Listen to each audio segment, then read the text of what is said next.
Antes de explicar el encuentro, tenemos que explicar quién era el profeta. El profeta era Daniel.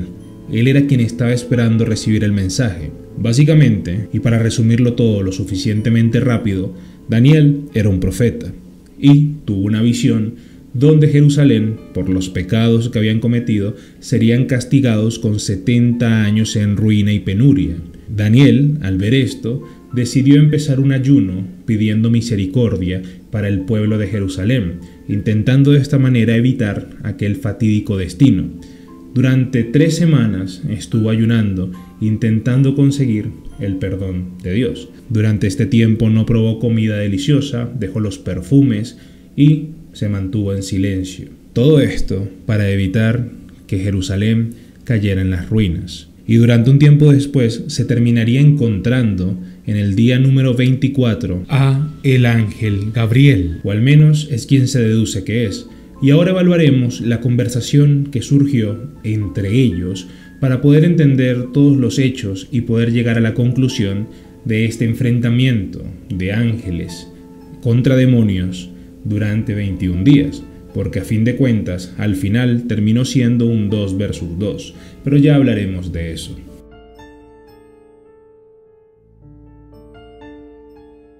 Podemos partir directamente desde Daniel 10:5 para poder entender todo el suceso al momento en el que Daniel por fin pudo ver al ángel enviado con aquel mensaje que tanto necesitaba oír.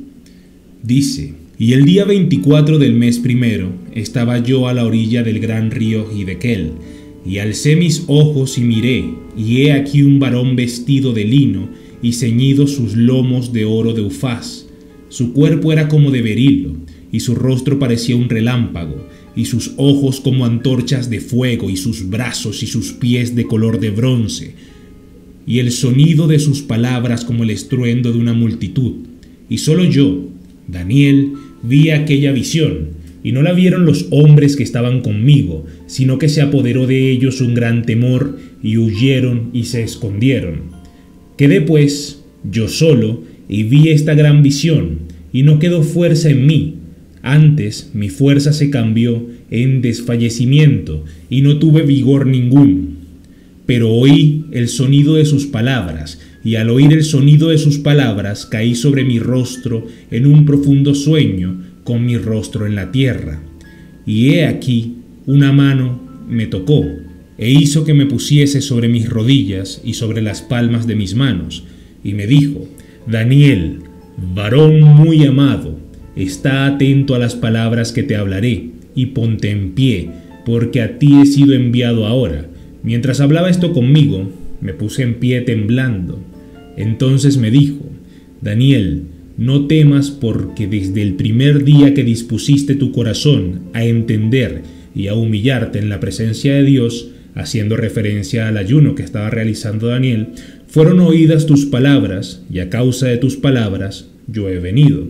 Mas el príncipe del reino de Persia se me opuso durante 21 días, pero he aquí Miguel, uno de los principales príncipes. Menos mal que Miguel, uno de los primeros príncipes, acudió en mi ayuda, pues yo estaba retenido junto a los reyes de Persia. Pero ahora he podido venir a explicarte lo que sucederá a tu pueblo en los últimos días, pues la visión se refiere a un tiempo todavía por llegar. Aquí hago una pequeña pausa para explicar que cuando se refiere al príncipe de Persia, de hecho está hablando de un espíritu del infierno. A fin de cuentas, eran considerados de esta manera. Pensaban que estos reyes eran de hecho demonios. Y realmente el hecho de que pudieran retener al ángel, que en este caso se piensa que era Gabriel, y al mismísimo arcángel Miguel, pues nos da más certeza al respecto. Continuando, podemos encontrar en Daniel 10:15 que continúa diciendo: mientras me dirigía estas palabras, di con mi rostro en tierra y enmudecí, pero alguien que parecía un hombre tocó mis labios. Entonces abrí la boca y comencé a hablar. Dije al que estaba frente a mí: Señor, me siento invadido por la angustia a causa de la visión y me he quedado sin fuerzas. ¿Cómo podrá tu siervo hablar contigo, Señor? Las fuerzas me han abandonado y casi no puedo respirar. El que parecía un hombre me tocó y me devolvió las fuerzas, y después me dijo: no temas, pues eres muy apreciado, la paz sea contigo, ahora sé fuerte y ten ánimo. Mientras me hablaba sentí que recuperaba las fuerzas y dije: puedes hablar, Señor, pues me has devuelto las fuerzas. Entonces me preguntó: ¿sabes por qué he venido hasta ti? Pronto volveré a luchar contra el príncipe de Persia. Cuando me vaya, llegará el príncipe de Grecia, pero antes te revelaré lo que está escrito en el libro de la verdad. No hay nadie que me ayude a luchar contra esos príncipes, salvo Miguel, vuestro príncipe. Aquí de nuevo podemos ver que incluso venciendo al príncipe de Persia, que al parecer el propio Miguel de momento no ha podido lograrlo, tenemos también que luego llegará también el príncipe de Grecia, quien era considerado también una entidad oscura y que además era incluso más poderosa que el propio príncipe de Persia en ese sentido. Por tanto, era un enfrentamiento entre dos ángeles y dos demonios que ya se había prolongado durante suficiente tiempo y que al final daría como resultado ganador a los ángeles.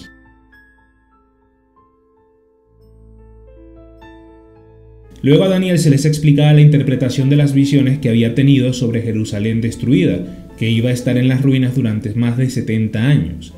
3 reyes más aparecerán en Persia y el cuarto será mucho más rico que los otros.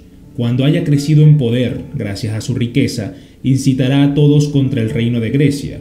Después surgirá un rey batallador que desplegará un poder inmenso y actuará a su capricho, pero estando aún en el poder, su reino será destruido y repartido hacia los 4 puntos cardinales, mas no será para sus descendientes, que no tendrán el poder que él había ejercido, pues su reino será arrancado de raíz y entregado a otros.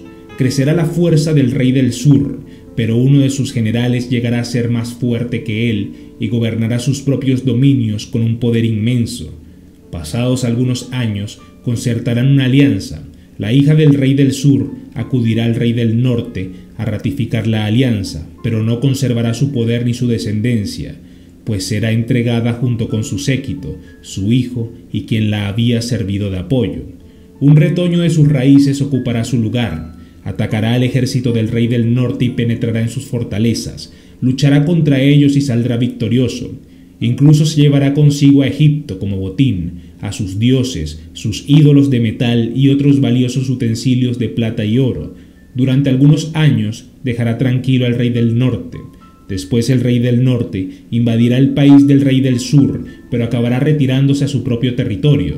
Sus hijos, sin embargo, romperán las hostilidades y congregarán un ejército inmenso, que barrerá todo con una impetuosa inundación. Después uno de ellos regresará y seguirá combatiendo hasta la fortaleza.